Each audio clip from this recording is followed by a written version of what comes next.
di nuyu le président Abdoulaye Wade nga xam ni moom mooy président coalition Wallu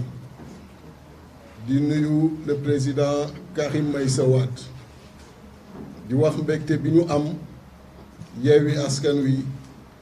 dans le cadre de l'intercoalition ñëw fii defee fii point de presse bi léegi le président Mamadou Lamine Diallo wax na ko président Ousmane mi ngi Ziguinchor mais ce matin bi ñuy nekk conférence des leaders de l'intercoalition ñoo ngi woon en contact le président Khalifa Ababacar Sall xëy na avant ñuy pare sax mu yegg si parce que dafa sore woon un peu ci biir dëkk bi mais mi ngi ci yoon bi la présidente Aïda Mbodj dafa am dëj moom it di ñaan suñu borom gi fi jógee suñu borom xelal ko àjjana yi gën a kawe le président Habib il est hors du pays le président Malick Gakou aussi est empêché mais lépp lu ñuy def boobu ba tey ñoo ngi en contact ak ñoom loolu laa bëggoon wax ci introduction bi président Mamadou Lamine Diallo wax na ko proclamé nañu résultat yu provisoire yu élection législative yi dans la précipitation ndaxte ku nekk xam na ni bi ñu koy proclamer le jeudi délai yi dafa doon continuer ba le vendredi à minuit mais li ñu demandé woon ñu bañal ñu ko wax nañ leen ko jarul ñu ci dellu si xëy na li am rek ñu war leen ko wan mooy ñu bare ci plateau yi ñoo ngi wër naan Yewwi ak Wallu bi ñu nekkee ci biir dañu wax rek mais amul dara lu ñu def yàlla def na lépp lu ñuy def rek dañ koy documenter parce que nous continuerons à rester des scientifiques rigoureux moo tax lu ñuy def rek dañ koy documenter moo tax ma indaale lii nga xam ni ca bés ba avant proclamation résultat par la commission nationale de recensement des votes déposé nañ que ci bureau bu assistante secrétaire général mooy irrégularité yi nga xam ni jotoon nañ ko gis ak lan ca namoon ba ñu defal ñu décharge boobu ngeen gis ni signature bi gis ni cachet bi boo dee xool ci document bi PV yi nga xam ni moom la ñu jotoon gis irrégularité yi ñoo ci nekk mais tamit li ñu demandé woon commission nationale bi mu def ko comme traitement wu PV boobu ak département yi nga xam ni ñoom la ñu gisee yooyu lan lañ ci xalaat donc lii mi ngi ci PV bii dem conseil constitutionnel parce que document wu commission nationale de recensement des votes la et gis ngeen cachet bi gis ngeen signature bi mooy également la même chose ci deuxième document bi moo koy accompagner mooy lettre bi accompagner irrégularité yi ñu gis moo tax buy nit ñi di wër ci plateau yi di wax ñun dal naan tekk te xam ni waxtu dina ñëw tontu ñëw mais tontu ak preuve parce que ku nekk xam nañu ni c'est une intercoalition très sérieuse donc document yooyu dina dem conseil constitutionnel document yi accompagner PV bu commission nationale de recensement des votes mais ci la ca des moom le président Mamadou Lamine wax léegi mooy intercoalition bi dafa décider ginnaaw bi mu waxtaanee ni du def recours au niveau du conseil constitutionnel gis ngeen ni loolu tey daanaka presse bi interrogé wu nañ ci ni recours yi délai yi day jeex taba tey gisuñu document gisuñu présence bu mandataire intercoalition yi pour def recours ñuy xamal opinion nationale ak internationale ni defuñu recours au niveau du conseil constitutionnel ndaxte ñi nga xam ni ci lu yàggul situation bi sénégalais yi di traversé Sénégal di traversé ñoom ñooy lu njiig ñoom ñooy njàkk ñoom ñoo jël liste titulaire éliminé bàyyi ay liste suppléant dem sur un même problème ñu suivre une décision bi nga xam ni moom le ministre de l'intérieur jël kuppati liste titulaire bu Benno Bokk Yaakaar bàyyi seen liste suppléant alors que avant loolu di dab gaa Benno Bokk Yaakaar daboon na Dakar liste Yewwi te bi mu dabee Dakar liste Yewwi ñaar yëpp le ministre de l'intérieur rejeté ndoo woon kuppatiwul woon conseil constitutionnel suivre loolu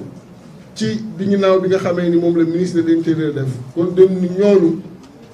dañu amatul confiance ci ñoom te peuple bi amatul confiance ci ñoom kon ku peuple bi amatul confiance ci yow nit ñi amatuñu confiance ci yow classe politique bi amatul confiance ci yow kon amul lu ñu fay déposer di ay recours di perdre suñu temps parce que ñaari député ba ñett yi nu président Macky Sall jëlal ci bi mu gonflé yenn chiffres yi gonflé yenn département yi xanaa lekk cere bu neex a neex rek mooy yóbbee ñangeen yeeg mengeen yi ñuy gént ni benn député wala ñaar yooyu wala ñett yooyu conseil constitutionnel dinañu ko delloo leer na leen du ci wàññi lu mu ci yokkul du ko ci wàññi ci député président Macky Sall donc xam nga loolu nekk fii war a jublu ci li askan wi soxla nga naan yaa nga fay topp dem di fa taxaw yéen ñi journalistes yi ngeen woon fa nekk guddi ak bëccëg te dara du fa génn vraiment nan leen épargner loolu parce que yéen it am nga loo leen di def Sénégalais yi am na lu ñuy def ñun ñii am nañu leneen li nga xam ne aussi war nañ ko mën a def te conseil constitutionnel bii bu ñu yàlla mayee te ca la ñu nekk ñu contrôler assemblée nationale xam nga président de l'assemblée day proposer ci sage président de l'assemblée day proposer sur les 7 conseil bu ñu war réformer la pour ci lu war a jëm parce que kenn mënu ko bàyyi mu continuer noonu nga xam ni daanaka amul benn acteur politique bi nga xam ni tey jii nii am na confiance ci loolu dafay génn ak nañuy dogalee donc loolu mooy li nga xam ni moom la ñu bëgg wax di wax deuxième point bii le président Mamadou Lamine dellu si léegi muy le HCCT gis nga wolof Njaay dafa naan gor ca wax ja gor ca wax ja te ku xam intercoalition bi xam ni lu nu wax rek dañ koy jëfe mënuñu tey jii nii sénégalais yi nekk ci guuta inondation bi mel ne tulle ak male ci biir réew mi ku nekk ci metti di nga xam ni kenn xamul nu mu tey ñu ciy profité di leen masawu coono ci metti yooyu ku nekk gis dund gi ni mu chéré ni Sénégalais yi di souffrir guddi ak bëccëg pour mën a assurer le minimum ñu naan ñoo ngi dugg ci institution bi nga xam ni leer nañu ni amul benn njariñ ci askan bi fii ku fi mën a wax lan mooy liggéeyu HCCT ku fi mën a wax lan lañu mën a retenir ci seen bilan ci biir Sénégal amul à part salaire bi ñuy jot 4x4 yi ñu leen di jox jëlee ko ci budget wu état muy ay milliards yu bare yi nga xam ni mën nañ ko jël yóbbu ko foofu ñun nag nekkuñu ci caaxaan boobu intercoalition bi nekkul ci caaxaan boobu wax nañ leen lu leer ñu leen koy répété waat population sénégalaise bu ñu yóbbee intercoalition bi ci bopp réew mi li war ci réforme dañ koy engagé aussitôt te sénégalais yi daanu xam ni seen yitte mooy suñu yitte foo bi dina fi jeex kaf bi dina fi jeex yàq bi dina jeex ci nguur gi ak ci jumtuwaayu état bi pasare bi dina jeex luubal bi dina jeex lu jub rek moo fi am te lu ñu yëkkati rek day doon njariñu sénégalais yi moo tax ginnaaw ñun ñëpp d'accord nañu ci lii baaxul sénégalais yi d'accord ni baaxul intercoalition bi à l'unanimité je répète intercoalition bi à l'unanimité retenir que du participer ci HCCT bi intercoalition bi à l'unanimité retenir